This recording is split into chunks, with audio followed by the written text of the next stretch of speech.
I think we're recording. Okay, good.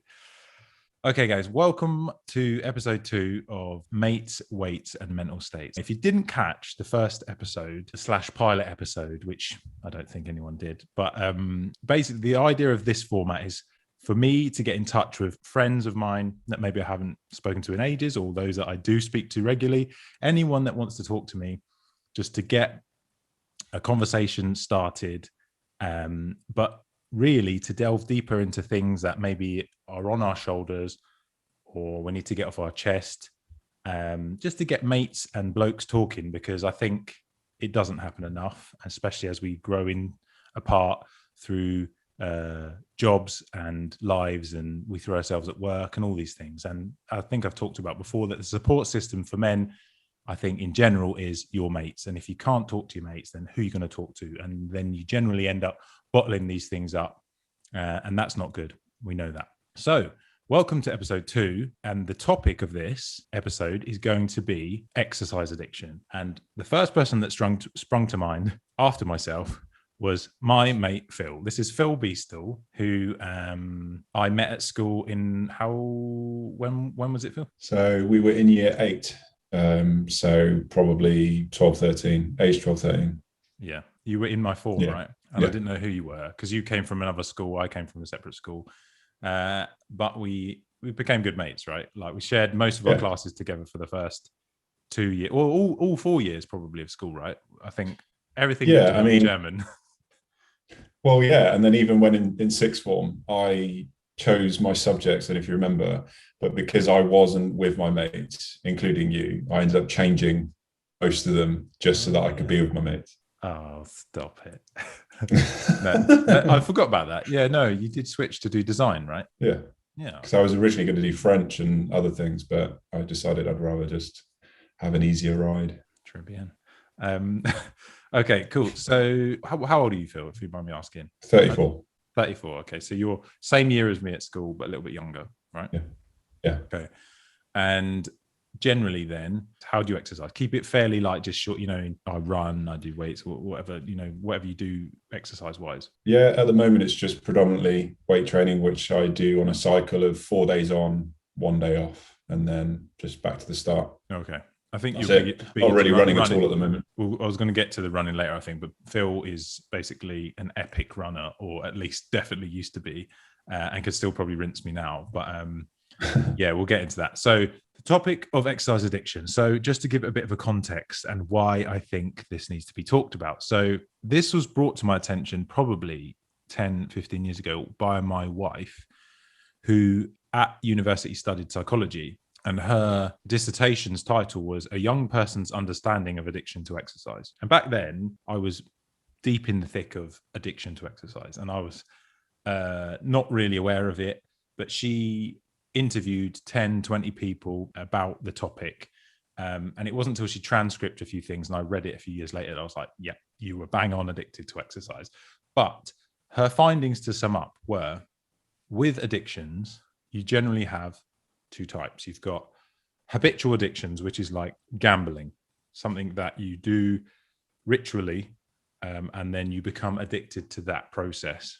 And then there's also chemical addictions. So the typical and obvious one would be narcotics and drugs, even steroids, right? Where you get physically addicted to chemicals. Exercise, as you're aware, Phil, is in fact both of those things. You get addicted to doing it, getting out the door, getting your running shoes and going to run or the gym. And then you get a nice buzz during sometimes, but often after you've done the exercise, you get like a euphoric feeling from that. And that's the endorphins. So one would argue this is probably the worst addiction there is. Maybe not, but it's definitely one of the most powerful because of those 2 factors. And it didn't really strike true with me until later on in life when I realized, I had all these traits. So it's basically a very powerful addiction. And I believe that I suffered with it. And I think Phil probably suffered with it. And I think it needs to be talked about because I still have friends that I think are dealing with it. And there might probably tons of people, especially with the rise of social media, it's so in your face. And all you see is like people that are promoting the positive sides of exercise. But really, no one really wants to say, help, I'm actually addicted. And I don't think there's a platform for it. So I just want to talk about it so we can raise awareness, I suppose. Yeah. So before we start any of the things that I've written to discuss, I'll ask you, do you think you're addicted to exercise, Phil? Yes. Okay. For me, if you were to ask the same question, I believe there's still an element of addiction. I think there is. Definitely not as bad, but yes, as well. So the definition of addiction, just for the audience or people that are maybe wondering if they are, I thought I'd make it clear what the definition of addiction is. So addiction is a psychological and physical inability to stop consuming a chemical, a drug, activity, or substance, even though it is causing psychological and physical harm. The term addiction does not only refer to the dependence on substances such as heroin or cocaine. So pretty much what we just discussed. There's many other facets to it. And with that in mind, I don't think you'd change your answer. And I don't think I would either. It probably means that, yes, the fact that it's like activity or substance, even though it's causing psychological and physical harm. Yeah, I've been there. Totally. I can totally relate. Right. So thanks for that. That's the sort of lead up into what we want to talk about. And you can do some talking now. That's right. Just looking at Phil talking that. Right. So what I thought we'd just discuss is using exercise to lose weight. For me, this is how the journey of exercise addiction began. So historically, everyone's told in versus out, calories in, calories out. You know, if you want to lose weight, not get fat or lose fat, you have to exercise. So we're wired to believe that, you know, the only way to lose weight is to exercise, right? Mm-hmm. And what got me hooked was I remember after we used to go, maybe 15, 16, we used to drink a lot, didn't we? And go out a lot. Yeah. And I even smoking. I was decided to go for a run, and it was really difficult because of this whole smoking had ruined my lung capacity. Yeah. So I knocked that on the head and decided to run for about a year straight. I don't know if you remember in sixth form. Yeah, I remember you were really good. Well, I think I got better, and it was nice to have that sort of outlet. And I'd never had a decent body, I thought, in my eyes. And my brother had always been the fit one. I'd always had a bit of chub. Anyway, I was getting changed in top man changing rooms, old school. And John mentioned to me, he goes, wow, you've got abs. And that was the first moment that I still recall that gave me that switch. It flicked a switch of, I'm going to keep doing this. Yeah. Because I'd never had a compliment about my body ever. And it felt really good. And that's, I think, honestly, the systemic start of the issues in me. Thanks, John. Yeah, thank John, you wanker. Can you recall any instances like that? Like, what was your beginning of your exercise journey? Yeah, so I've got two parts to it. So weight loss and being aware of weight came from the fact that in the first year of university, I put on 2 stone, and I've still got the stretch marks from that year. So they kind of haunt me because I can always, even if I'm super fit and lean, I can still see the stretch marks. And then we went home for summer, and I just decided I need to lose weight because I was embarrassed. And as you know, when I was a kid, I could eat anything and just not put on weight. I think I'd finally reached a point where that was, like I used to walk around with big pork pies and just eat the whole thing and it wouldn't affect me. But I'd reached a point where that wasn't the same anymore, and I was actually putting on weight. So I didn't have a car, and I walked all the way to Argos. It took me an hour to get there so I could buy a rowing machine. And when they brought out the box, it was massive, but I'd committed. So I had to walk all the way home with this massive box. It was really painful. Like by the end, I was like nearly in tears because I was just so desperate just to be home. Anyway, I then stopped eating, like I really reduced my calories. I was on it every day, and I dropped all the weight I'd gained in 2 months. So 2 stone in 2 months, which is probably a bit of a silly way to do it. From that moment, I was always aware of the fact that I don't ever want to become chubby again. I never really looked fat, but I could see the rolls on my belly, and I just. Do you mind me asking how you put it on? Was it just uni booze and stuff and eating badly? Booze.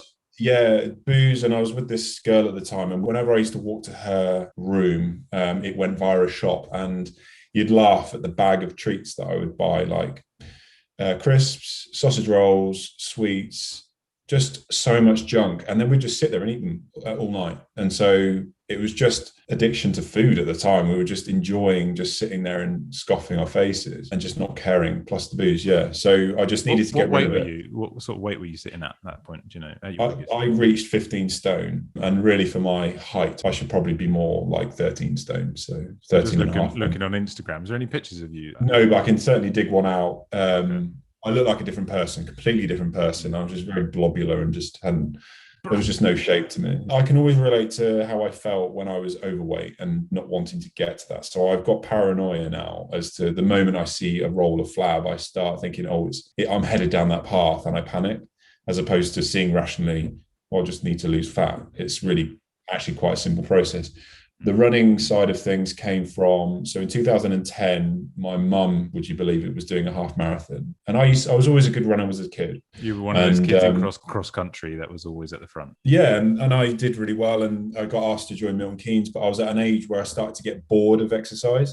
So I said no. And then I sort of fell out of love with it. And she was doing the half marathon, and I decided to sign up, and that's when it just started, and I got better. And over about a couple of years, I got to a point where I was running a park run in 17 minutes, and the Cheltenham Harriers coach. And that's 5K, right?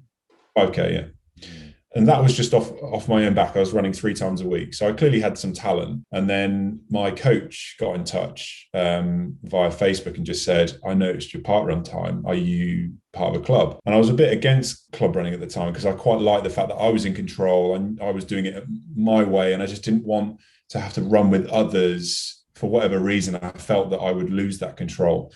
It's one of the best things of running, right? Is that you just go out the door.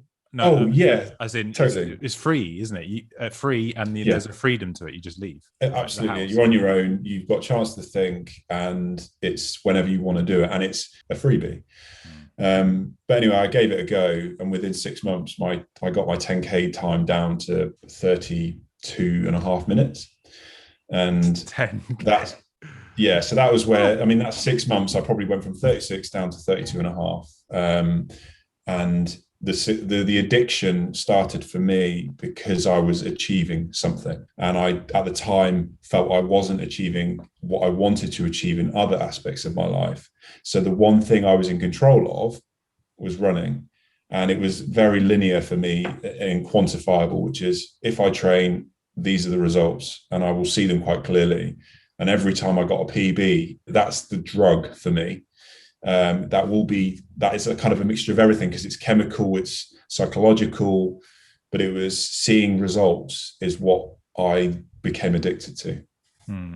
I think that what you said about exercise being a way to control your life if things aren't going well, that's a common factor, I think, in people that have this addiction.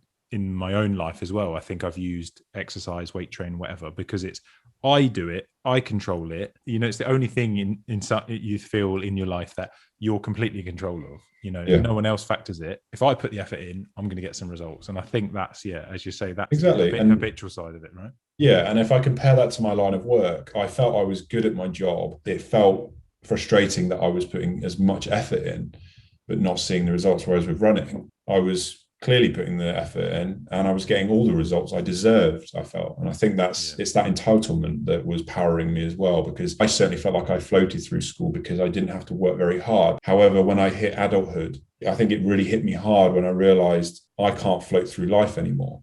So work became very difficult. I was on a really, really crap salary, but because running was the one thing, I thought it reminded me of childhood, where it's like, I don't even feel like I'm trying that hard, but I'm getting crazy results. Yeah. That's where literally all my attention, despite having kids, partner, whatever, just all got squeezed into that funnel of running.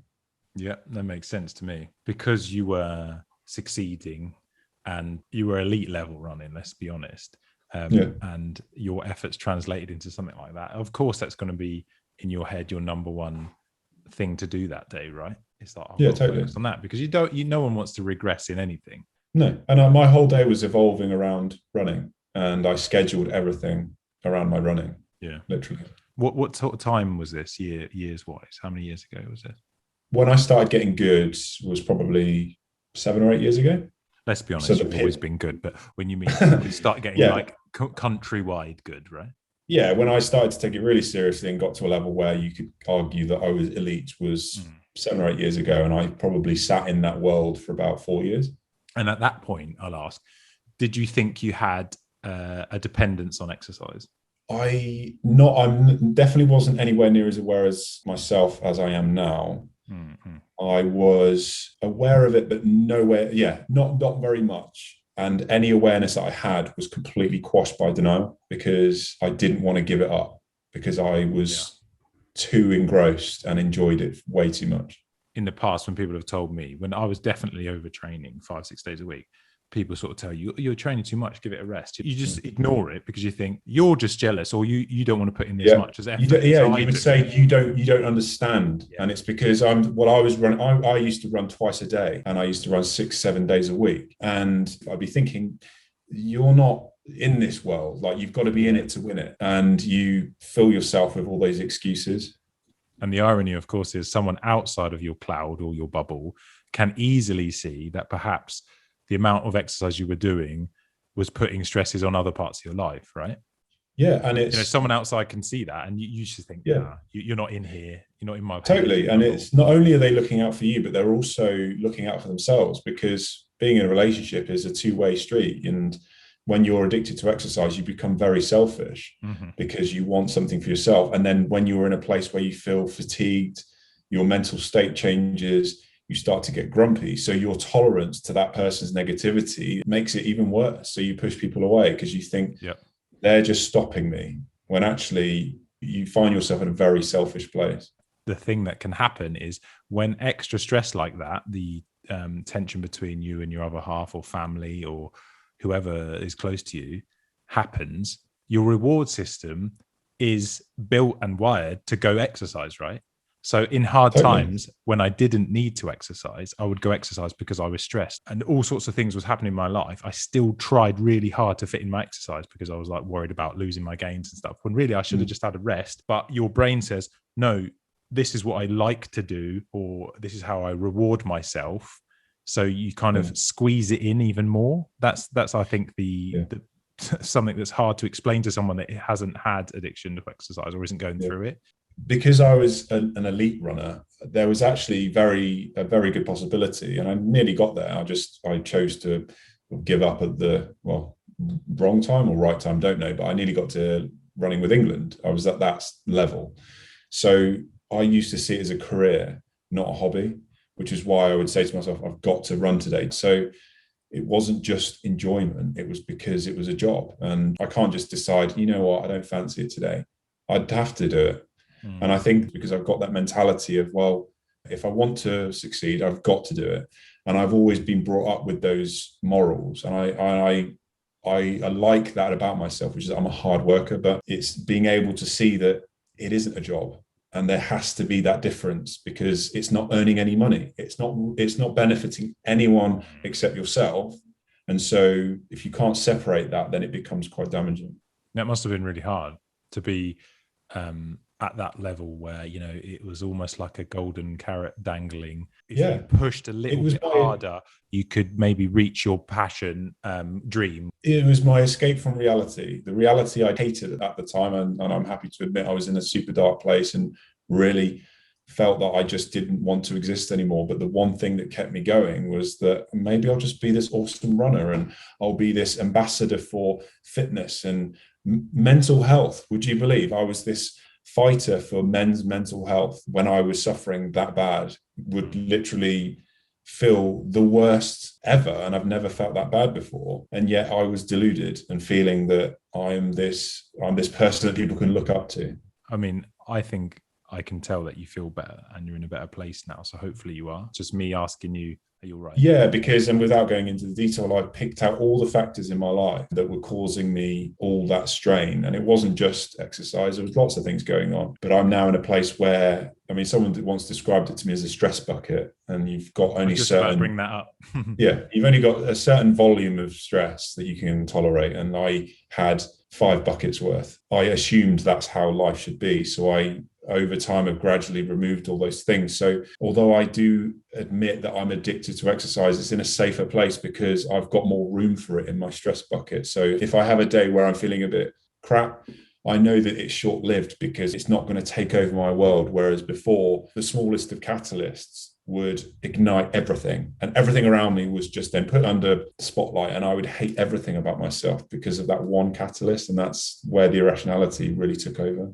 And what you just mentioned about the stress container, I was actually going to bring it up. I didn't know you were familiar with it. I talked about it in another video. So just for everyone listening, so there's a metaphorical bucket of stress that everyone has. Sorry, a bucket for stress. Everyone's bucket is different size based on your genetics, how your day gone, how you slept, all these facets of life. And as stress drips into the bucket, it gets closer and closer to overfilling. And when it does get near the brim, the smallest thing, which Phil uses the word catalyst, if it drips into it, no matter how small it is, it's going to overflow. And that's where things come crumbling down. You get super stressed, worn out, and then your life just explodes, right? So the idea is you've got to monitor your levels of stress, i.e. your liquid level in your bucket, by methods that counteract the input. And that's a good thing that I think you brought up, and that you're aware that you need more space in your bucket. And that might have meant sorting out other things in your life, not just the exercise, right?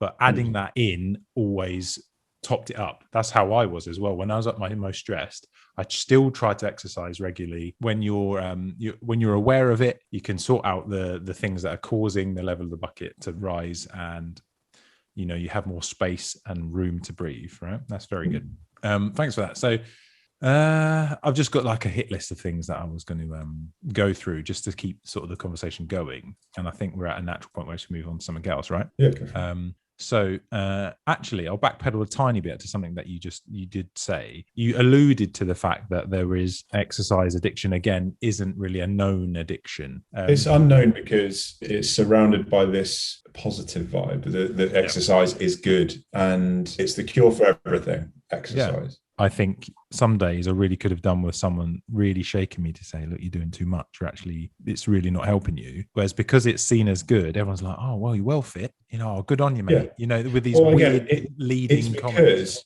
The only thing we measure are the things we can see. So, for example, people put junk in their body because they can't see the damage that it's doing.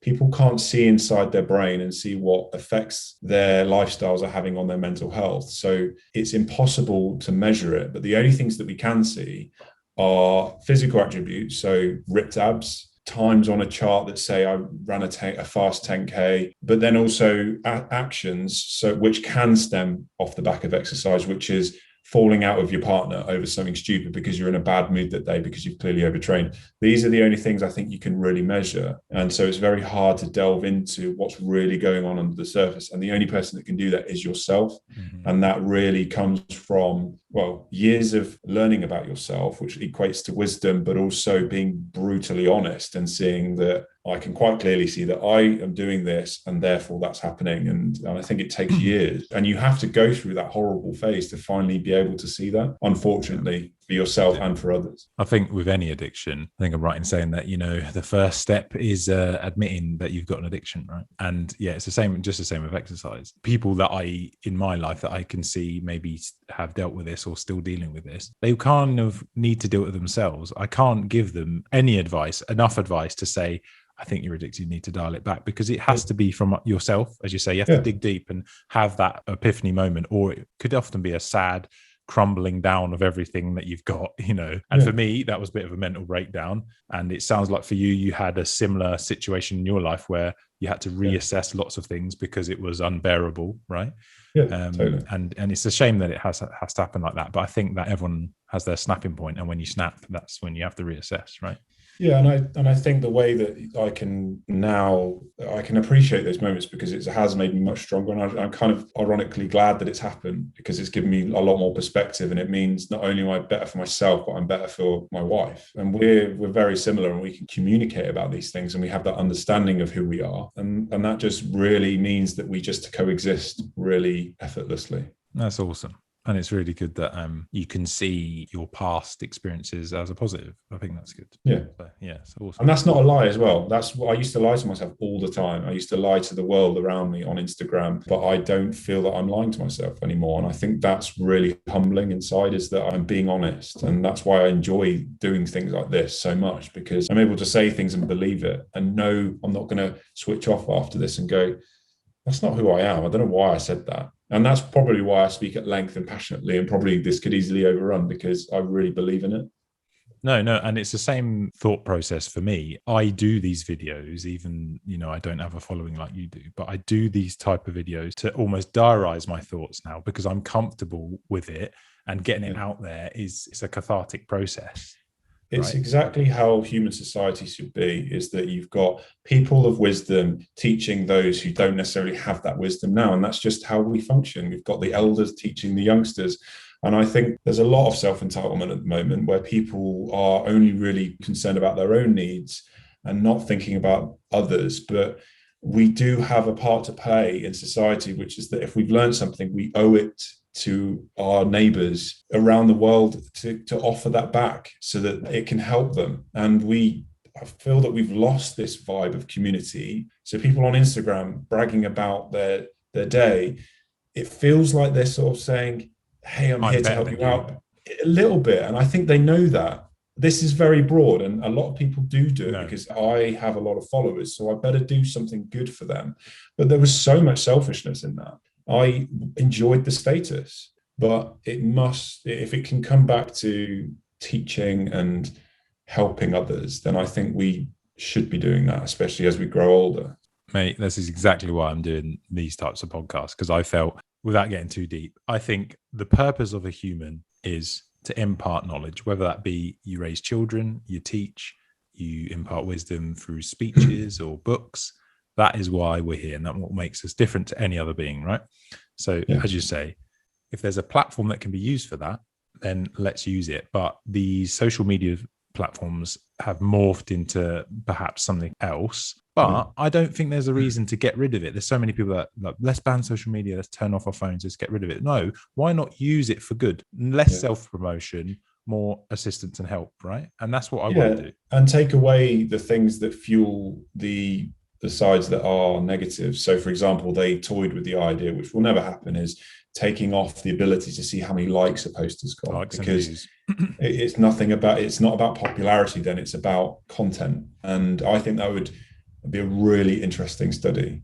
And you wouldn't then follow the popular people, you would follow the ones that are right for you. And it's also healthier for those that are posting. They take away that weird reward system that's been wired. This has got 5,000 views.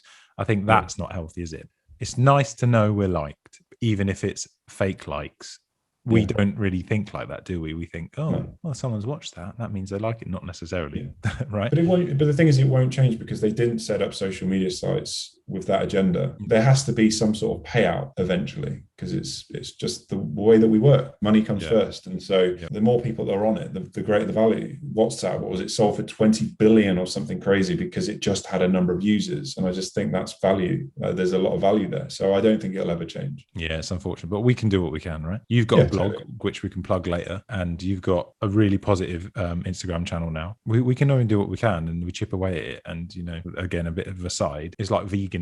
If you want people to see the positives to your diet, you don't bash the negative sides. Don't eat meat, don't do this. You promote the positives to things, so then people can relate and maybe want to make a change. And that's what I'm trying to do with this.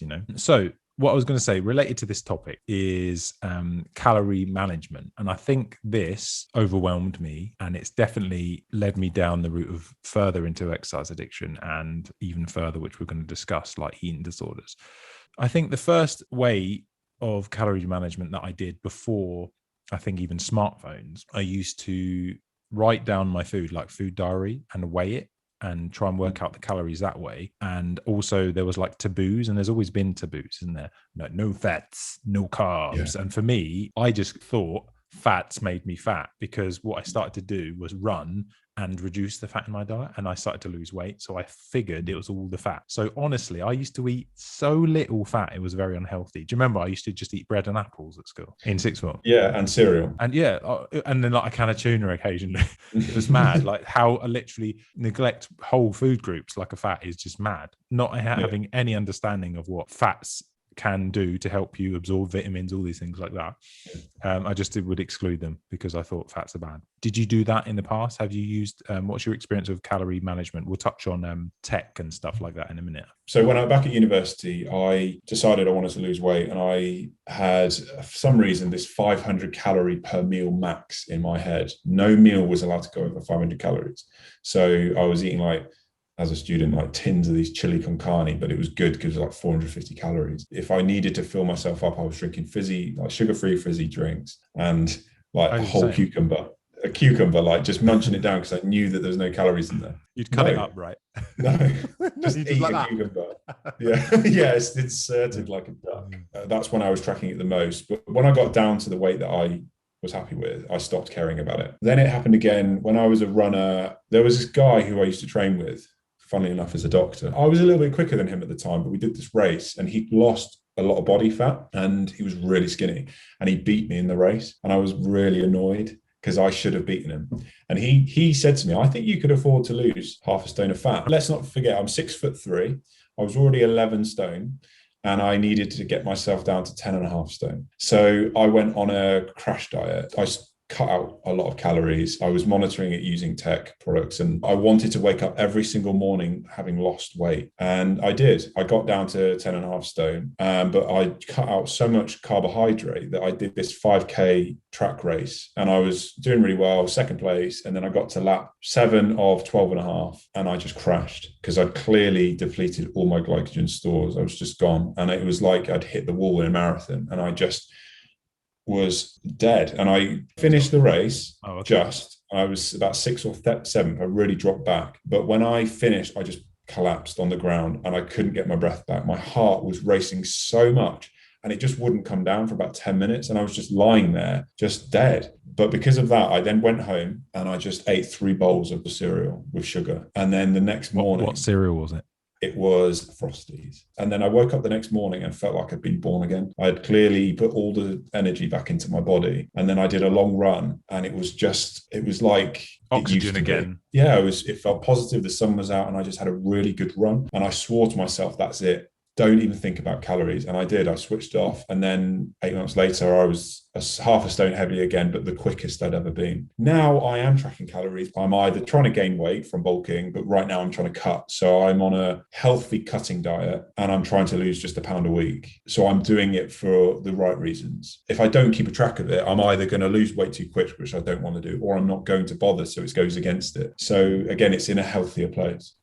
Okay. So I was just going to touch on, you said your doctor friend advised that you could lose some weight. And so you had to get down to 10.5. That was just in your head, right? There was no health reasons to get down to 10.5. Yeah. I just wanted to make it clear to anyone listening that, you were already below a set BMI. That was just a turn of phrase that you used. Well, that's why I said it was ironic that he was a doctor. It was like, not that he was meaning to, but he gave me poor advice because it wasn't tailored to me specifically. He just looked and thought maybe you could lose some fat, but there was nothing on me. But it got to the point where people... Can I share some pictures of you on Instagram? Is that all right? Yeah.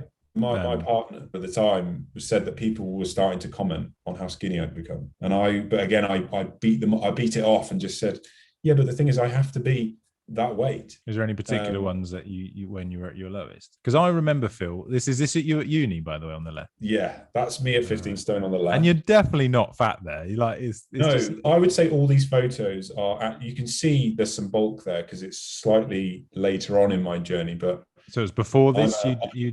Yeah, a lot. Yeah, that's probably not far off it. It was a short phase. That's the thing. It was probably about 2 months. At that point, I was probably in a healthy phase. I remember seeing this photo and being quite shocked, Phil.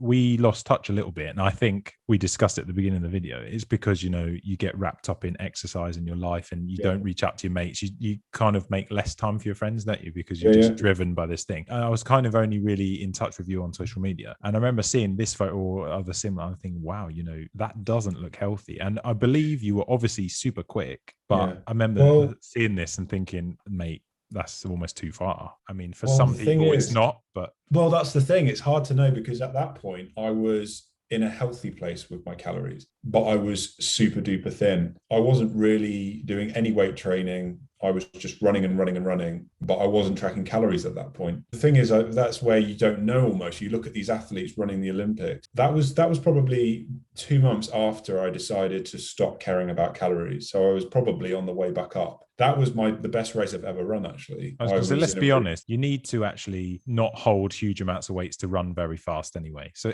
I'm not bashing you for looking skinny just because you're looking skinny, but at the point where you can't have glycogens for your brain to function and to level your heart rate, that's very bad, isn't it? Yeah, I mean, if you look at that picture like you've just looked at where I was super skinny, imagine someone saying to me, you could probably afford to lose half a stone of fat. That's what I'm saying. It's mad, isn't it? There's nothing fat-wise left on you, is there? You're just literally a tall, muscular skeleton.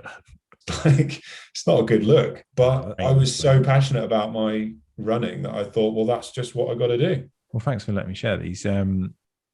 So you briefly touched on, I think, about apps and things for calorie management, because I think with the birth of the smartphone and apps, I think it has become easier and more accessible to monitor calories, which is great. And I think apps like MyFitnessPal and things like that, and activity trackers, this is the sort of thing we talk about, like Apple Watches, Fitbits, are very good. And they're very useful for people, especially that have no real concept of calories, people that aren't fully aware of how many calories they can consume easily, right? And things like MyFitnessPal and Apple Watch and things like that are quite good motivators in some ways, because they give you nods about, oh, you need to stand, or maybe you should do this and this for your move goal. But I also think they can be very detrimental to your mental health, because they're always there and you definitely rely on them. In my experience, I think I went for 5 years nearly every day tracking calories for 5 years, including Christmas Day, any day like that.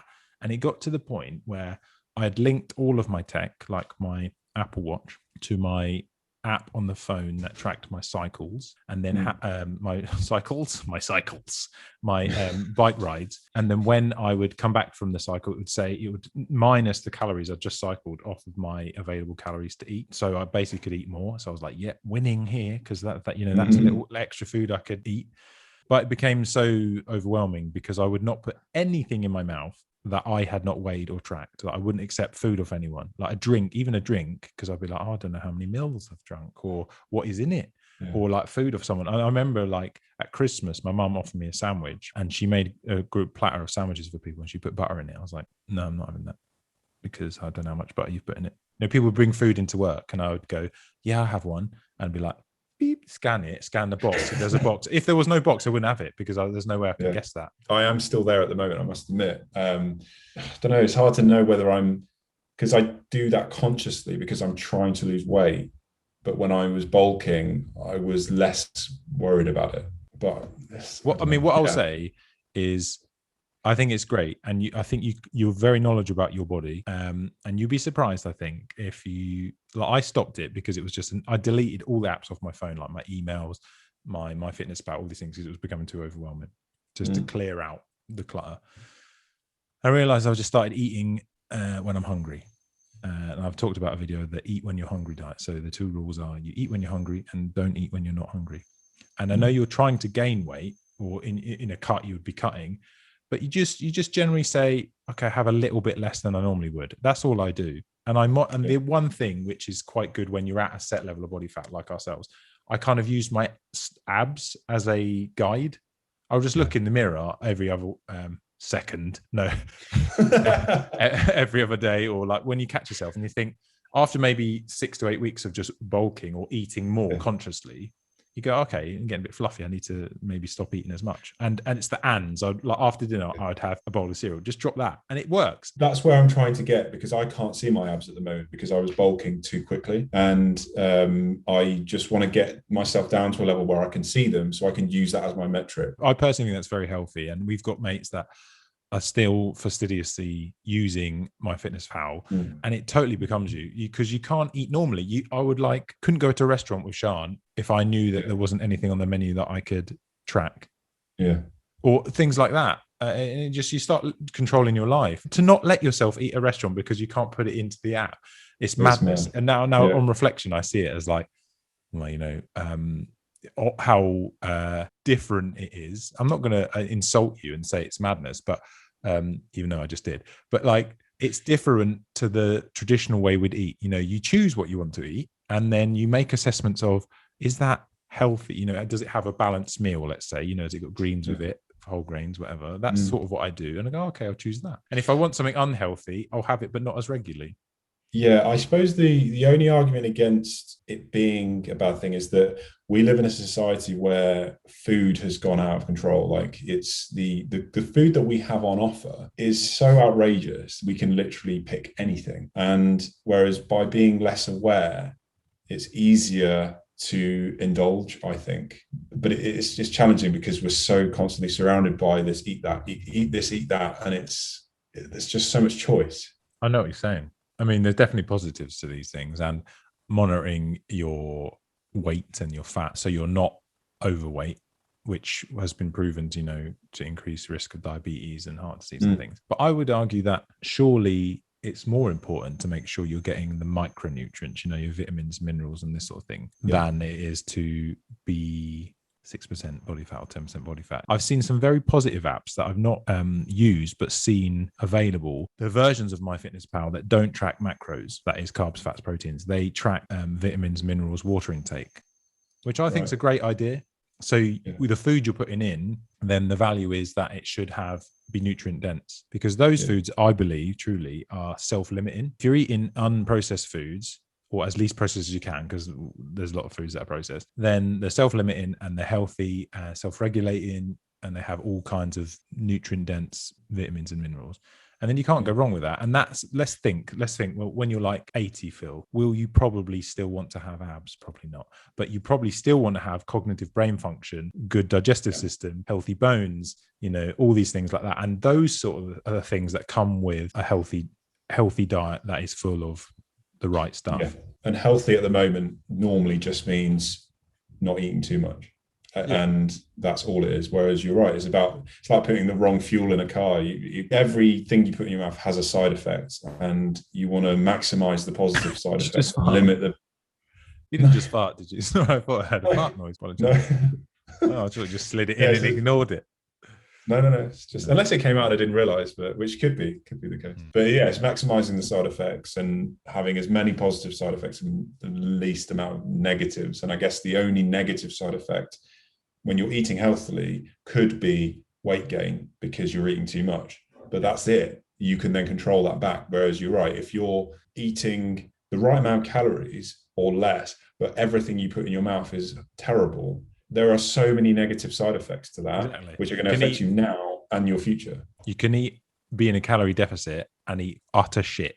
Your diet could consist of pork scratchings every day, and you might not gain any weight because you're eating less calories than your body needs. But think about what your arteries would look like. You'd feel like absolute dog shit, wouldn't you? Yeah, it's true. That is a nice analogy, and that's kind of what I was getting at as well. Is too much, too little is a kind of a macro view on it. I think there's a nice quote. It's, don't count your calories, make your calories count. And ads told me that ages ago. And I really like it. And I live by that now because, just choose the right calories, because then you don't have to count them, because they're doing all the things that your body needs. And don't forget, when we were Neanderthal and men, if you believe in evolution, no one had a smartphone. It was like, beep, that fern is way over my macros. No, I'm not eating that. Or we were generally, I think, though, I can't make that analogy, we were starving a lot of the time probably. But when we did, we ate as much as we could. Probably what we ate back then was not processed and self-limiting as well. We'd eat until we were full and we're like, full.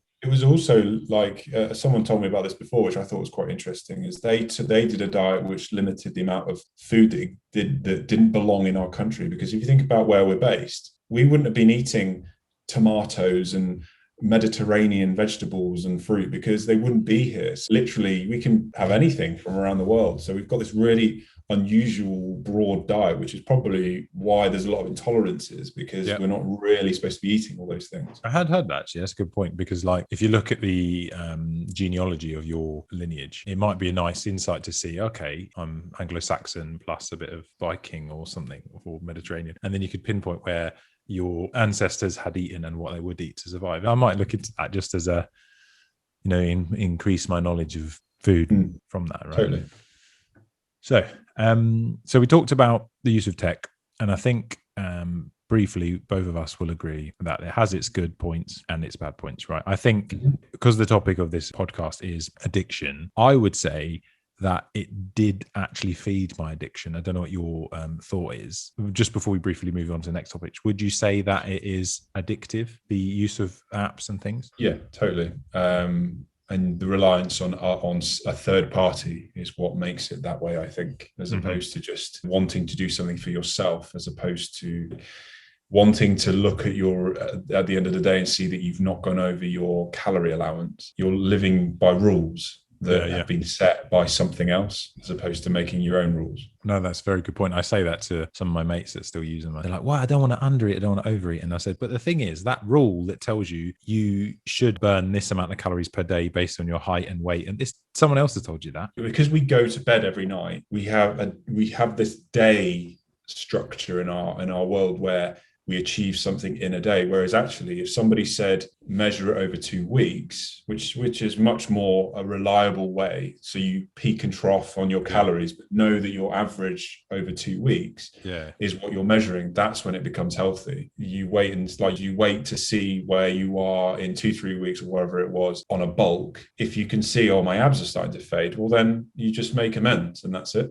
Yep. And I must say, I'm aware that everyone doesn't have abs, but you can use similar metrics like your face or even like your mobility. Say if you're at the bigger spectrum, if you're struggling to go upstairs, and I think at that point you probably realize that you maybe should eat less. But unless there's something damaged otherwise. But yeah, no, you're right. It's I hadn't really thought of it like that. Okay, so if you're okay to move on, I was going to talk about social media and the influence of social media on addictions to exercise. What I've written down in some notes is that it's funny, actually. I've written Instabod, best foot forward, right? And I filmed a video just yesterday about this, saying how everyone in social media, no matter if they say they're shooting real footage or putting their real life out there, everyone edits their life. Even if it's you choose the picture that you put on Instagram, even if it's #NoFilter, you've still chosen that photograph out of a whole host of photographs you've probably taken to edit your life. People put their best foot forward because that's in human nature. You want people to think positively about you. You don't want to just show a rubbish picture. So there's photo touching up, which again doesn't help people that are viewing those pictures, because they think, oh, this guy's super shredded, why aren't I looking like this, and why aren't my shoulders as big as that? Or this is riddled as well with people that are being accused of being on PEDs or performance enhancing drugs and steroids, and then claiming they're natural. So that skews the scale of what is naturally achievable as well. And this even goes back to, I think, Pumping Iron, the film Pumping Iron with Arnie. So it's basically a documentary about him becoming, I think, the 5th Mr. Olympia again. I used to love watching that with my mate, Ads. And he was obviously on steroids because he was abnormally big, but he had put the work in, had genetics. But even back then, there was fake natties. People think fake natties is a new thing. It's not really, because all the people that were on posters or in these muscle mags were massively enhanced. And it skews, I think, the perception of what hard work and dedication can do, which feeds into addiction. Because I think then, even if you're belting yourself to the point where you're working out twice a day, as you say, running all this time, you were probably the same in the running world. You probably had idols, right? And if you look up to these people and compare yourself to them, it's not always healthy, is it? No, it has to be relative to your own experiences. And that I used to regularly say, actually, that as soon as you start comparing yourself to others, that's when you're going to start to fail, because you'll either, it could go both ways. You might not achieve as much as you could, or you might end up being frustrated because you're not doing as much as someone else. else. I was always quite lucky because in our running group, I was always one of the fastest. So I felt like I was the one being looked up to, which is terrible. And it's totally rubbed my ego into a place where I felt like a god amongst these runners. And that then spilled onto social media, where I started to get followers and people used to say, oh, you're such an inspiration. And it just made me feel like I was special. And I think at the time, I really needed that because I didn't feel special in my head at all. And I didn't feel like an achiever. But going on social media and posting something and literally checking in every minute to see how many likes has that got, if I didn't get as many likes and follows, I was really gutted. But if I did, it was such a buzz, and it made me feel like this is why I do it. I'm getting the results, and I'm gonna be this runner that is going to be so inspiring. But it was just, all of it was a lie. And I was even secretly, it was about that little heroin high of likes and views, right? 100%. There was no other reason for doing it. I used to, there was a few mates I had on there, but mostly I'd say 90% of it was about being popular. But I put on this front as to who I was as a dad, generally as a person. And I believed in what I was saying from an outsider's point of view, and the ideas I had about mental health and how to train. It was all coming from a real place, but I just wasn't living by those rules. I was a hypocrite, and I was fully aware of the fact that I was showing highlights of my life, but I just continued to do it because that's just what it was about. And ironically now, the more at peace I am with who I am, the less I feel like I need to shout about it, because I'm not trying to compensate for what I don't have. It's funny. It's really interesting. And I just don't enjoy it. And I also feel now that because social media has been around for such a long time, you see that every post is recycled from someone else's. And there's just this information that's just being spread around and recycled and reworded slightly, but it's all the same information. But I still do stand by the fact that the running community is a really, really good community, especially on Instagram, because actually, even if it's people who are in poor places mentally, a lot of it comes from a good place, which is I want to support my fellow runner. And there aren't many places I've felt that. I certainly don't feel it in the workplace. There's a lot of negativity that floats around. But in running, especially when I used to train with a group, it was just everybody wanted the best for others. And I think that's what made me want to keep doing it. I think it turns what can be a solo sport and quite a lonely sport into a team sport with a lot of camaraderie, which I missed when, I used to play rugby and things when I was younger. I fell into running a few years later. I did miss that team banter. Yeah, I gave up running when I was a kid because even though I was like 15, I called it a loner sport. I was younger than that, actually, 13. And I just didn't enjoy the fact that I was on my own. But yeah, that's why when I joined the club, like I described to you the other day, every run that I used to go on, most of the time felt like a chore. And I was like, I really just don't want to do this today. But every Tuesday session was an absolute joy. I used to love doing that. But I don't know if that's because I was good at it and my ego was being rubbed again. Could have been a bit of both. Yeah. Being on the track and being at the front, it felt I had this power that I just used to get a buzz from, and it made me train harder because I wanted to be at the front. But also running 1 second per lap quicker that day was an incredible feeling because it was success, and that just made me look forward to the next week. Well, I think you're again stamping the issue of exercise addiction, because it sounds like you were perhaps escaping parts of your life that you weren't so happy with by going to your running club. You'd get the habitual side of things by meeting up with your friends on a Tuesday, looking forward to it. And then you get your buzz of beating the time as well. And this is why it's so strong. The story that I used to share, so I always describe this to people now is as an example of who I used to be, which is if I had a job in London the next day, rather than just drive down in the morning, which is normal, get there for 9, I used to deliberately stay overnight in a hotel near to where I was shooting. So I'd stay at Heathrow often in a travel lodge. The only reason I did that was so that I could wake up at 5:30 in the morning, go for an hour run. Then I would have to drive into London. I'd probably do an 8 to 10 hour day of filming, which, let's not forget, is super strenuous because of the physical labor side of it. I'm constantly moving around, constantly carrying kit, big tripod, camera. And then sometimes at 5 o'clock, I'd drive back out to the outside of London and go for another jog, even though I was battered. Then I'd drive all the way home. I wouldn't get home till 8:30, 9. That was my day. And that felt horrible, but I felt I needed to do it because that's how I was going to achieve 30 minutes for 10K. Yeah, it just felt truly awful. But then what I post on social media was a bit like I used to be on. I've had a great day. Yeah, I would be on my run in the morning and I kept stopping every 5 minutes because I wanted to get the perfect selfie. Where I used to run, that it was like a plane flight over, and I kept stopping because there was a plane coming, and I'd put the phone down on the floor, set a video running, would run past it, hoping that I'd get this perfect shot because I just wanted to get it on social media. And I remember one time I got back like half an hour later than I should have, and I was late for the shoot because I was so busy trying to get a shot for Instagram. It was just so pointless. You'll like the next video I'm going to put on YouTube. It's funny. I sort of talked about editing your life and editing Instagram and stuff. And everyone has bad days, but they don't like to show it. That's the general topic of it. And I did a shot where I cycled to this park bench, put down my camera, and then turned around and come back, and to see me arriving. And then I bring it up in the videos, and I said, like, it's just silly, isn't it? Really, you're just doing it just for the video. But totally. I just thought it was funny to show it on the video. That's why I did it. Well, people used to ask me, like, does a photographer come around with you or something on your runs? And I was thinking, no, I spend 15 minutes trying to get the shot. So you must have had long days, and that must put a lot of stress on the family, I think, being away that time. And I mean, I don't know what your partner felt at the time, but you obviously away a lot of the time, and some of that was running. I can imagine there was a lot of resentment over the fact that I was not back to support when I was doing something just for myself. But also, as I mentioned earlier, it was something going on underneath that I didn't know, which was I was probably exhausted, and that's not exactly going to make me on top of my game when it comes to like being with the kids the next day. Yeah, man, it's exercise. It's good, and it definitely has its very, very bad side of things as well.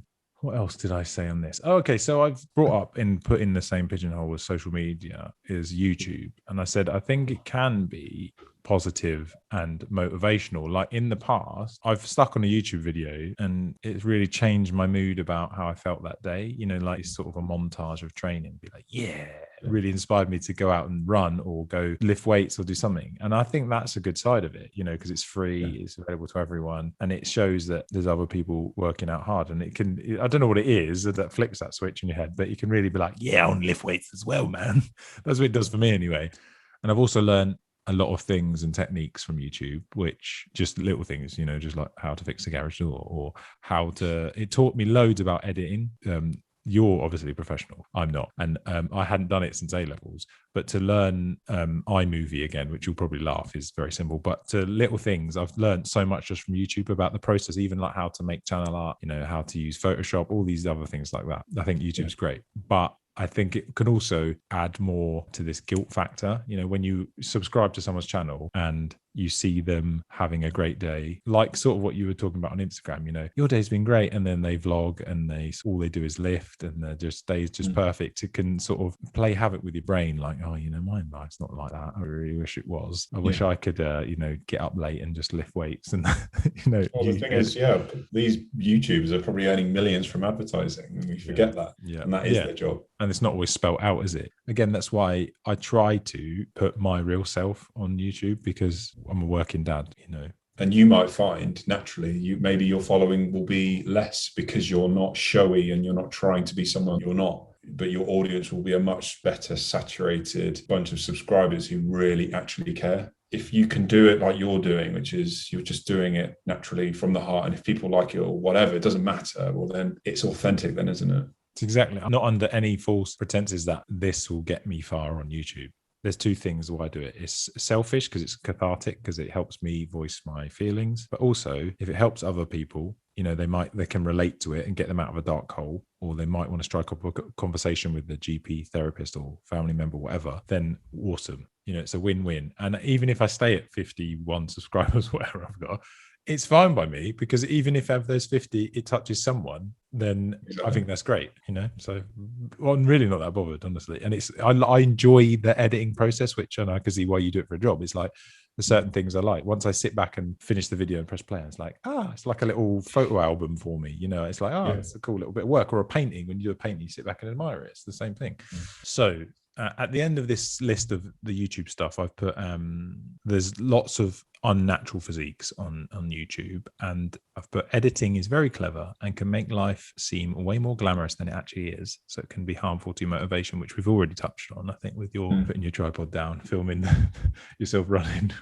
This is a real shot. Oh, look, an aeroplane, wicked. Yeah, exactly. That sort of thing, editing your life, which can be damaging to what you put out to people and how they perceive it, is not real. And it can make people take drastic, I'm trying to make a segue here. Can you tell? Like it can make people make drastic changes to their life, their training, and those sort of things. And perhaps something that's not talked about, I think, with exercise addiction, and especially in men, is eating disorders. Only recently in the press did who's the bloke who does Top Gear? What's his name? Jeremy Clarkson. No, he did do it, yeah. But no, the cricketer. Freddie Flintoff.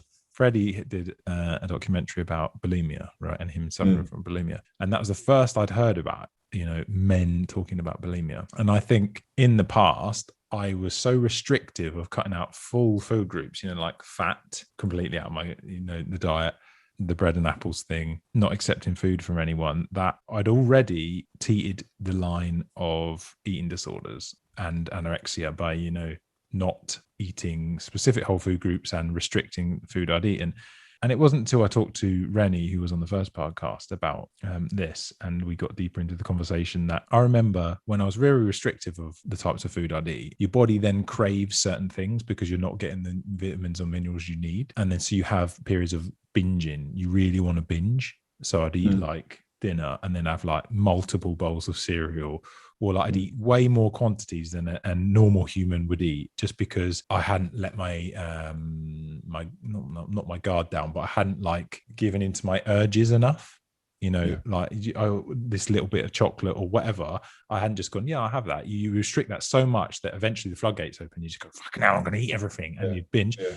And then several times I've been like in the past, which I'm very ashamed to say, but I shouldn't be, that I'd actually made myself sick because I thought, there's way too many calories in that. I can remember eating like so much curry once and making myself sick, and you can just imagine how absolutely disgusting that is. And there was periods in university when I was struggling with living away from home, and I was at the end of a long day, I would then go to the gym and I'd get back about 7. I'd do a food shop, get back about 7 and eat so much. Me and crew used to call it getting immobile. And I'd eat so much that I would actually make myself sick. And I think part of that was the uncomfortable factor, but part of it was I was concerned that I would put on weight. And it's only really when talking about it with Rennie that I realized that was actually bulimia, and that's how it starts.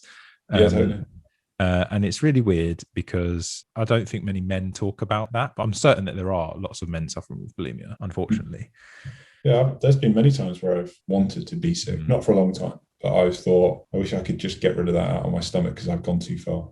Don't ever do it. It's gross. And it's just another way of controlling yourself. And that's all, generally all this is about an addiction is control, isn't it? But I bring this up because I know you sort of, you said that you thought you were anorexic at one point. Was there any periods where you can remember where you did quote unquote abnormal things that, would indicate anorexia? Yeah. So it was when I was told by my friend to lose all that fat. So I still have body dysmorphia now, which is, I suppose, is quite classic. Like if I work out, I might think I'm way bigger than I actually am, or the opposite, which is I'm looking at myself now and I consider myself fat. But it was when I was calorie counting and trying to lose weight that I was just totally unaware of how skinny I already was and just wanted to lose as much weight as possible. And it then started to take over my life. And I was, as I say, I was weighing myself every single morning and wanting to see that I'd lost weight. And I would just I'd feel really guilty if I didn't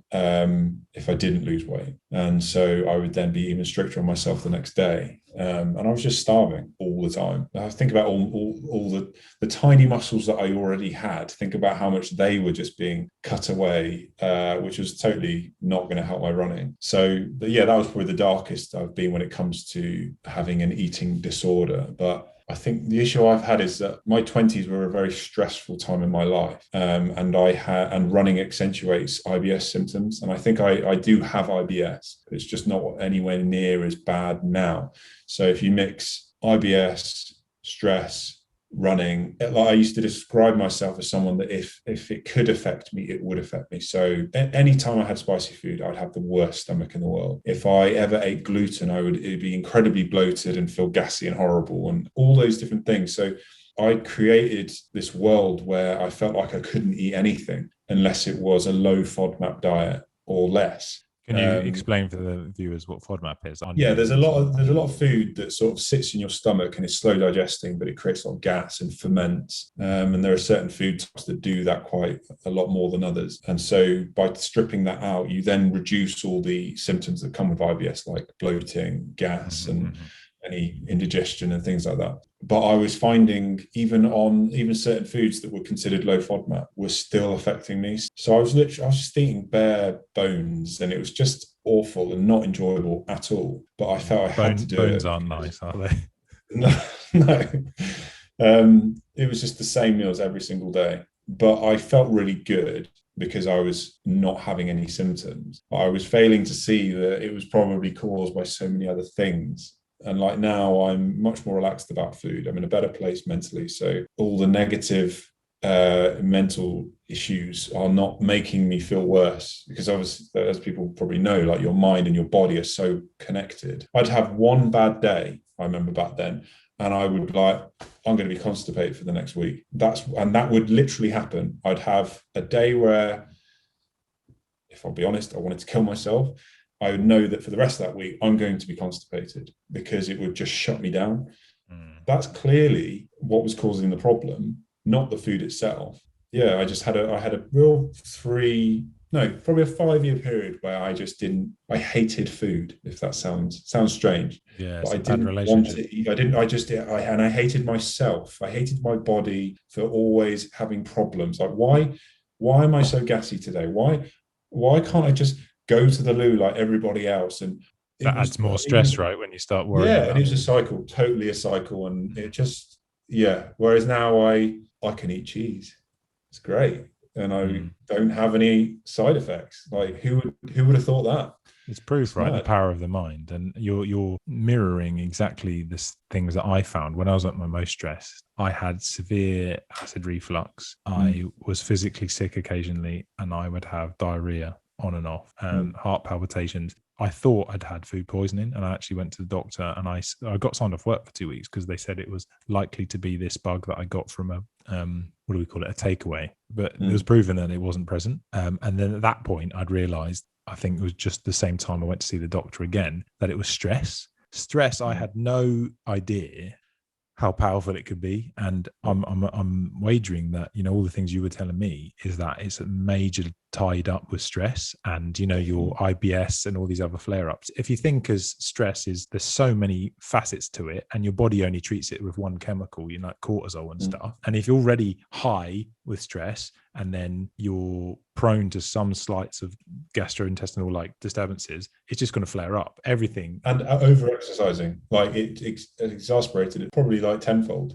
No. The sad thing is that we then have both in the past treated it with, let's reduce some more calories, or let's take something out of our diet because we think that's the problem. Whereas there might be something important in that food that can help us physically, like a vitamin or mineral. I know there's lots of fats that you have to have in your body to be able to absorb fat soluble minerals, for example. And also, you're reducing your carbs. It really impairs brain function. And you said you caned those bowls of Frosties. The next day you just felt euphoric. It's because your brain was like, okay, here's the sugar. I can actually make those connections in my brain. It's been proven, that your low sugars and even hydration levels can really affect how your brain functions. It's because it's the only thing you can see and measure. So food going in, but can't see what's going on underneath. Like if you could somehow see your brain and see how it was being affected in a way that we can interpret visually, I think so many people would be in shock. As like, if you could see your brain dying in some way, like maybe a quivering muscle or something, or like your skin is a good or a representation of it in some sort of caricature. Like that's the only way that we can really get to grips with what we're doing. But it's really difficult, I think. I often say that, I was giving so much attention to my body and what went in it, but giving so much neglect to my brain. and it's one of the biggest parts of your body, and it controls absolutely everything, your central nervous system, your emotions and your thinking. But we just ignore it and just keep punishing it like it's not a muscle. So that's why we need to give it breaks. We need to train it like we do a muscle with meditation and things like that. And then things start to slide into place. It's because I think as well, because I feel that we're going through this evolution at the moment, or revolution, about finally understanding that we're not like every other animal.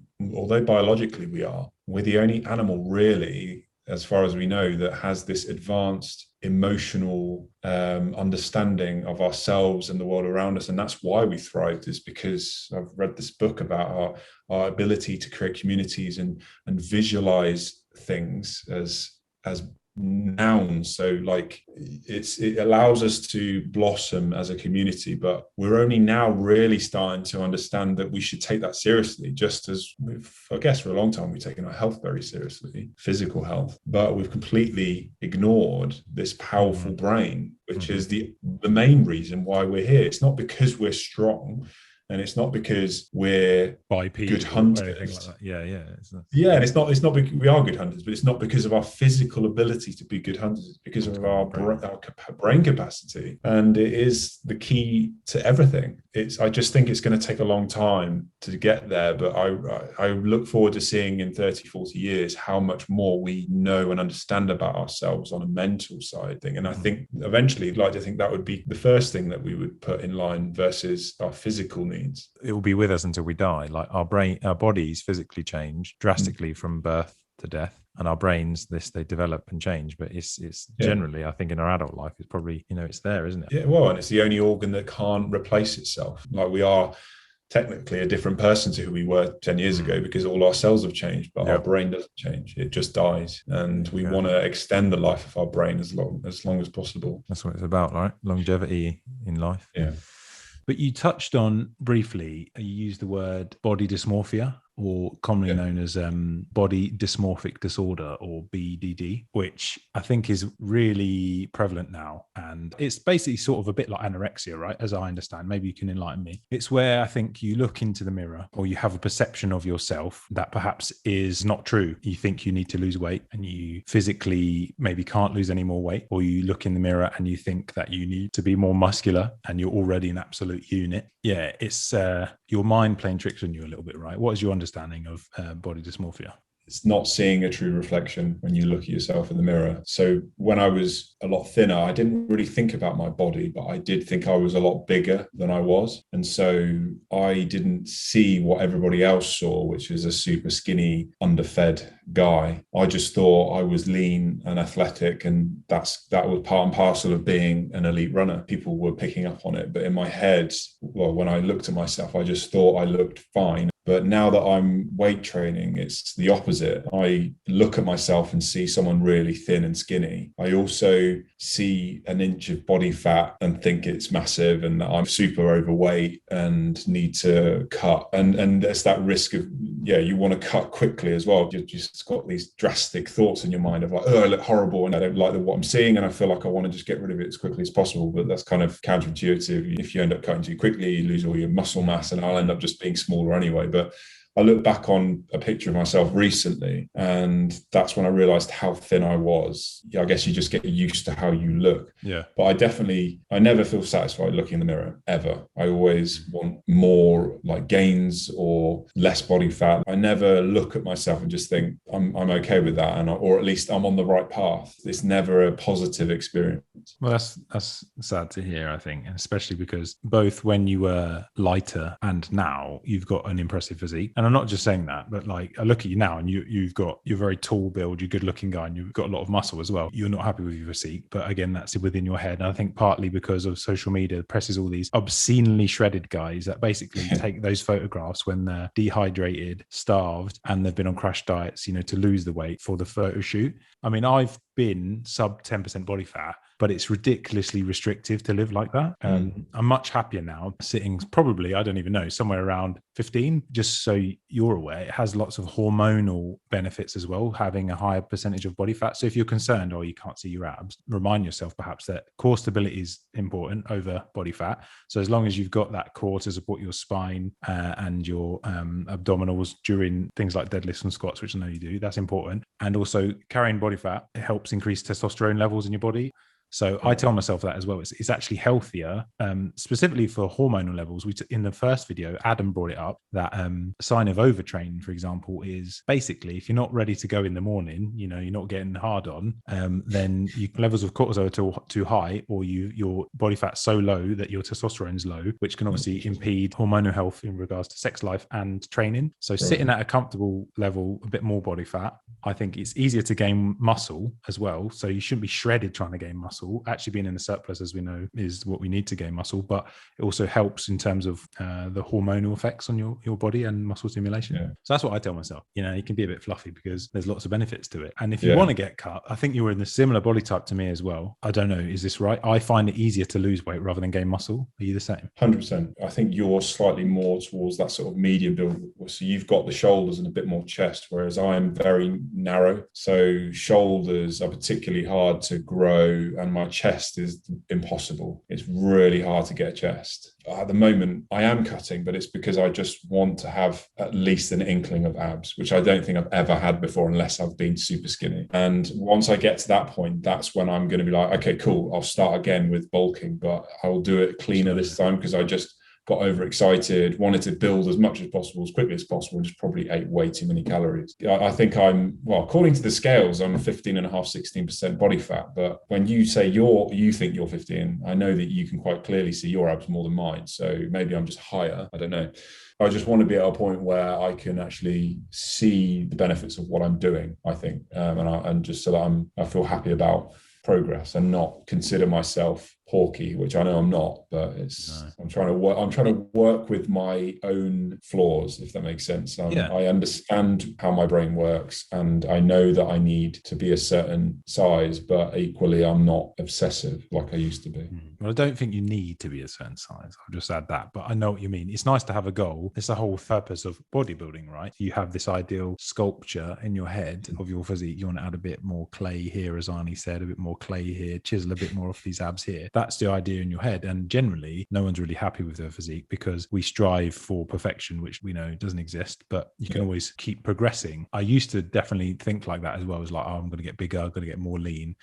But I've come to the conclusion, I sigh because it's obviously a little bit sad, that we are getting a bit older. I'm 36 this year, and our hormones are soon to be against us in terms of reaching our maximum physical potential. So I think some of it is maintenance, but we can only really stay as this shape. We're never really going to get, huge amounts of gains because we're all natural. That said, you can still be happy and healthy trying to change your physiques in another way, learning new skills or pressing more weight, or as you say, losing more body fat. I think you just don't beat yourself up, man, because you're above average guy in terms of your physique, and loads of people would quote unquote kill to have it.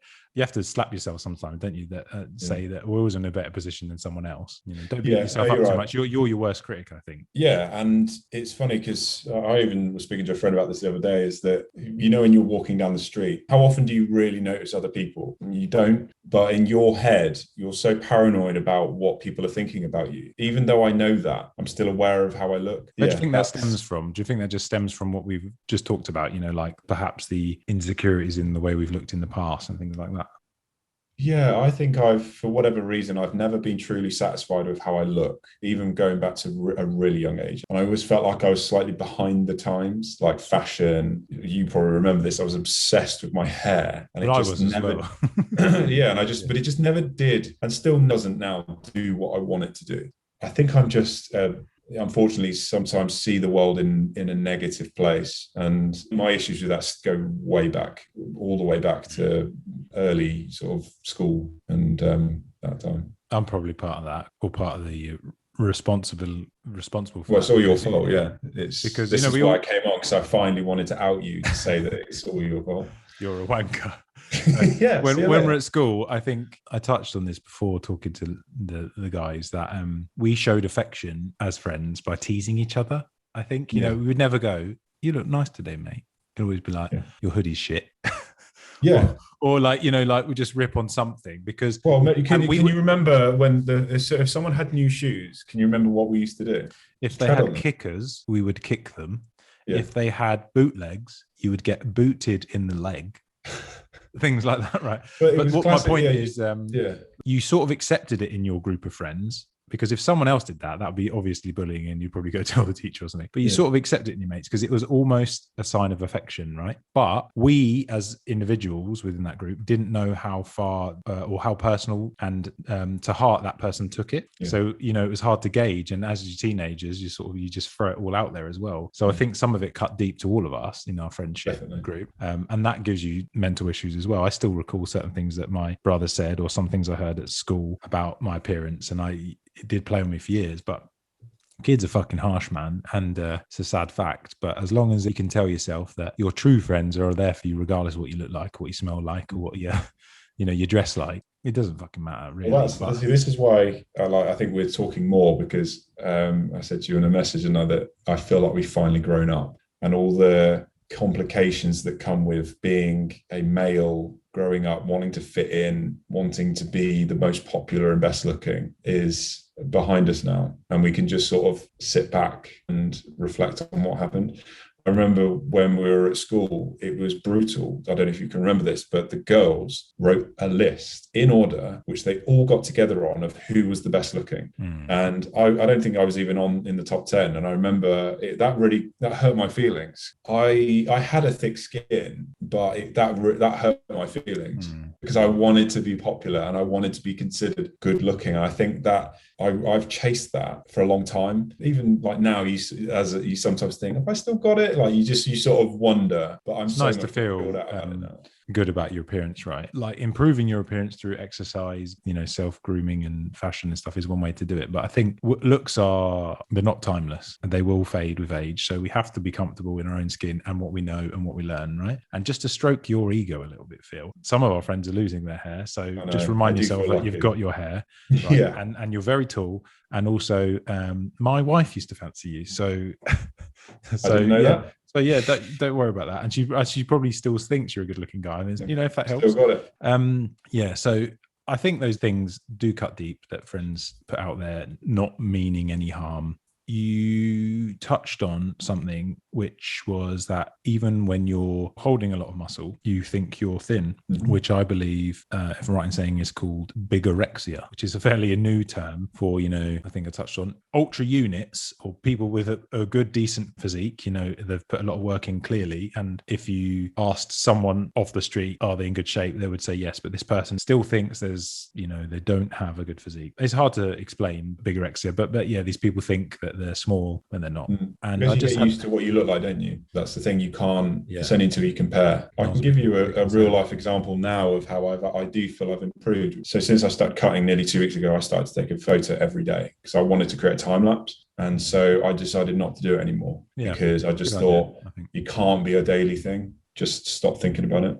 Yeah, I think we both need to remind ourselves that, you know, happiness and being content doesn't necessarily, it is linked to, I think, to how you look, but we really have to look deeper and think, am I happy based on how I feel, what I truly have and belong to, you know, my family, my beliefs. I was going to mention earlier on when you're saying something that what changes your outlook on life, and for me, is having my son. It really does dispel a lot of the misconceptions of the purpose to be here, because it doesn't really matter. If I would do everything for him, you know, like cut out the gym completely. It would be horrible for me because I'm addicted to it. But if it needed to, I'll do anything for him. And it puts the pecking order in your head of these things, you know, I think in a different position. And we should both maybe not or try to remind ourselves that being happy and not have any physical afflictions, you know, like losing a limb or having, some sort of serious illness like a cancer or something, we're both healthy. And that's the most important thing. We are able to get out of bed and walk every day. There's some people that can't do that. I try and humble myself. If I've hurt my back, for example, during overtraining, I'll be like, oh man, I can't deadlift. I'll be like, yeah, but there's actually people that can't even walk, and they can't walk every day, not just a temporary amount of time. So give it a break, Ross. Yes, you can't squat. Yes, you can't deadlift. You need to heal yourself so you can then do the normal bodily functions. We push ourselves so far. I suppose I'm just imparting what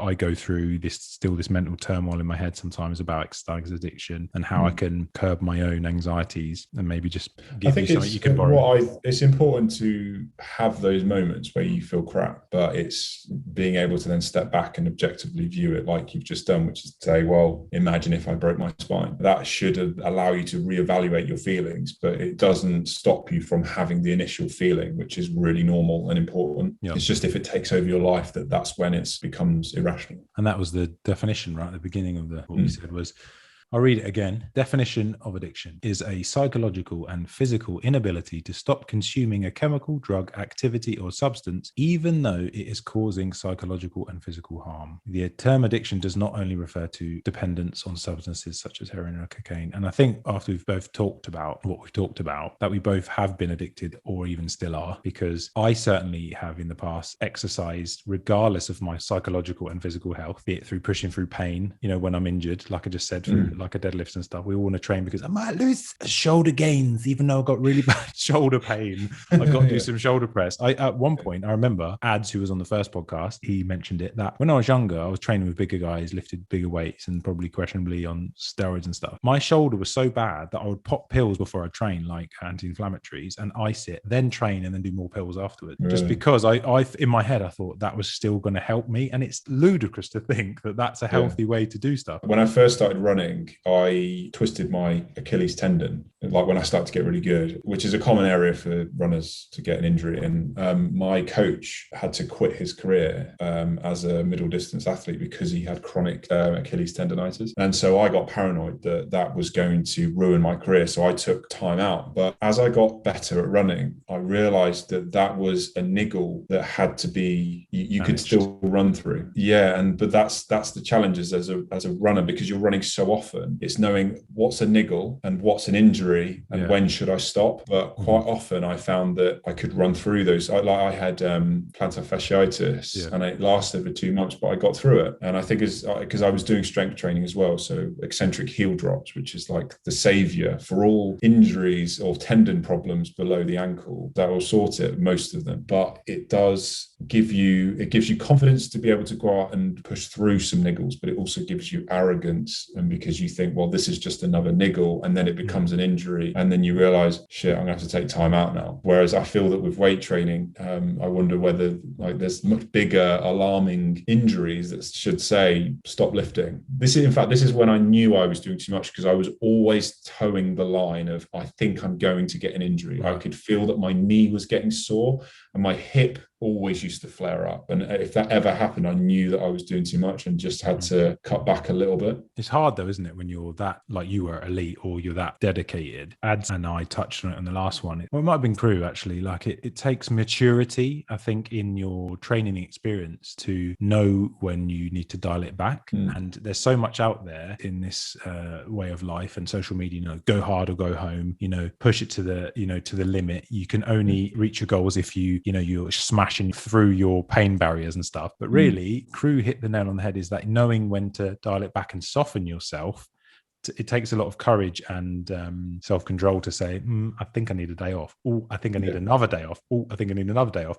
Because 3 days is nothing if you fuck up your leg or back or knee and you take a month or 6 weeks off. That's what I always tell myself now. And in the past, I would finish a workout, regardless of tweaking something. I'd be like, I've got to finish workout, whatever. I'll deal with the pain tomorrow. And it just ruined me for, 8 weeks. I'd always get through a nice 8-week program or something like that, not really thinking about deloads, and I'd maybe not deload. And then lo and behold, I'd get an injury because there's overuse injuries. And I think as a race, we that with everything, we only reflect once it's retrospective, isn't it? We learn from mistakes, and that's our culture is make a mistake and learn from it. But people just wait until it's too late. And that's even with parenting, with family, like even with my job, it's all focused on online memorials. The whole thing is about creating memorials once people have passed and celebrating life once they've passed. But why are we not celebrating that person's life while they exist? But that's just how we are, and that's a real challenge to change that behavior so that we're thinking about now and the future, as opposed to just waiting and then realizing, oh, it's too late. I'm trying to make it a conscious effort the last couple of years to be more present, and by that I mean exactly what you were just describing. I think of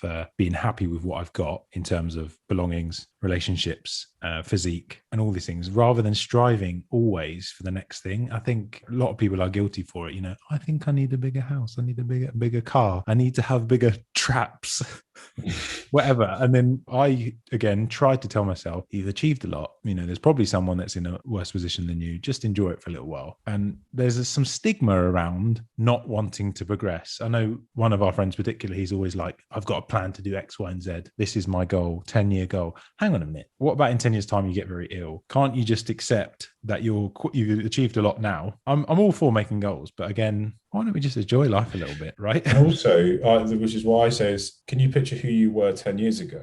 Like if you were the person that you wanted to be, so 10 years ago, the person that you predicted and hoped you would become, if you were that person now, you might be unhappy because the person that you now want to be is different because of all the learnings over the years. So we're assuming we're going to be exactly the same person mentally in a decade or 20, 30 years when we're not. No. And the things that we want and our circumstances will be so different, and we just can't predict the future. No, you're bang on there, because we make big, I think they refer to it as sea changes in life, about your beliefs and where you stand on the world and these things. They say 7 to 10 years we shift in our beliefs. And that's why I try and approach things now with a little bit more of an open mind, even if it's someone's beliefs are completely different to my own, say on vegetarianism, veganism. I felt strongly about it for a good 4 or 5 years. And I was sort of really anti-eating meat. I thought the way I did things and ate, you know, was the right way. But again, I might change that in 10 years' time. And I have to remind myself now that the way that Phil thinks, especially if it's different to the way I think, doesn't make it wrong. It makes it different. And he's obviously going to believe what he thinks is right. And I think what I think's right, but nothing is actually right. It's what you think's right. And so,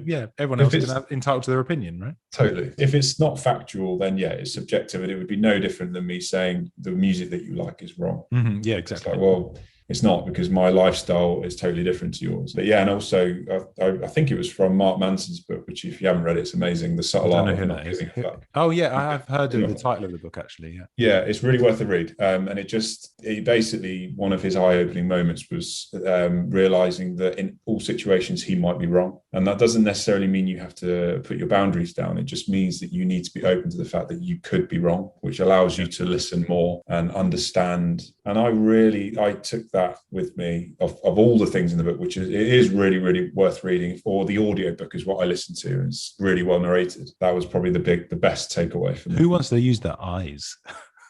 Hey? No, sorry, it's just a joke about audiobooks. Who wants to use their eyes? Yeah, God say, yeah. I used to listen to it on the way home from like 2.5 hours from London, and it just kept me going. It was good. It's a nice time, audiobooks. I like to read physical books now, because I think it shuts off my phones and any devices. Reading a book, I get like 2 pages in and I want to fall asleep. It's really soothing for me. And then audio devices, even if you're listening, I think you're still sort of plugged in. Maybe we should touch ourselves a bit, but maybe this is another podcast topic. But equally, podcasts are great for times when you've got that spare ear. So like when I used to do the food shop during the deep into the lockdown and COVID, I used to hate it. I used to really dread going to the food shop, but I put my mask on and just put my podcast in, and I kind of flipped it on its head of that was a nice time to go and listen to a book, or even driving somewhere, like you said, to work, put on for 5 to 10 minutes a little audiobook, even if you're dreading going to work. It saved me in my commute to London, audiobooks and stuff. I used to really, really hate getting the train to London, and if I didn't have stuff to zone out on, I would have probably thrown myself off that train a couple of times. Honestly. Yeah, I mean, it feels like a wasted time, doesn't it, if you just sat staring into space, whereas you could be learning something, even if it's small. Yeah.